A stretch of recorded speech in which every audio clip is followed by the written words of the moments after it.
मान्यवर मुख्यमंत्री श्री नवीन पट्टनायक निर्देश क्रमे 5T सचिव भिके पांड्यान आज संध्यारे ओडिशा कृषि और वैषयिक विश्वविद्यालय परिदर्शन करी सेठारे 5T रूपांतर कार्यक्रम अधीन रे चलीथिबा अनेक प्रकल्पर समीक्षा करिसंती।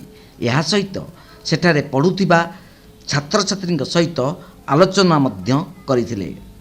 प्रथमे श्री पांड्यान निर्माणाधीन अत्याधुनिक ऑडिटोरियम बुली देखिथिले। हजारे आसन विशिष्ट एही ऑडिटोरियम निर्माण कार्य डिसेम्बर 2023 सुधा शेष हेब।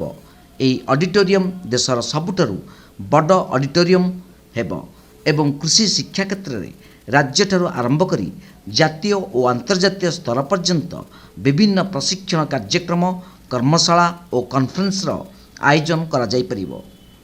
एहा परे से 200 आसन विशिष्ट कृषक हॉस्टेल नवीकरण काम बुली देखिथिले। कृषि संपर्कित विभिन्न प्रशिक्षण कार्यक्रम में जोग देउथिबा कृषक माने एही हॉस्टेल रहिबा पई व्यवस्था करा जाईछि। 2023 सेप्टेम्बर मास सुधा यार नवीकरण कार्य संपूर्ण हेबो बोली समीक्षार जणा जाईछि। कृषि विश्वविद्यालय छात्रावास काम मध्य श्री पांड्यान अनुध्यान करथिले। एथिरे 500 छात्र रहिबार व्यवस्था करा जाउछि। डिसेम्बर 2023 सुधा यार निर्माण काम शेष करिबा पई लक्ष्य रखा जाइछि।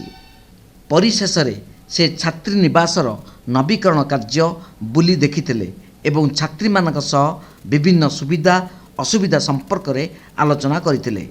छात्री निवासर उन्नतीकरण कार्य खूब भल होउछि बोली छात्री माने मत देइथिले।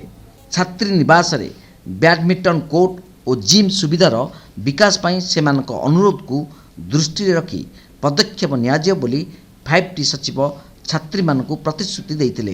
एही परिदर्शन समय रे कृषि विभाग प्रमुख सचिव अरविंद पाढ़ी, पूर्त विभाग प्रमुख सचिव बीबीके यादव, ओबीसी परिचालन निर्देशक एवं ओयूटी कुलपति प्रमुख उपस्थित थिले।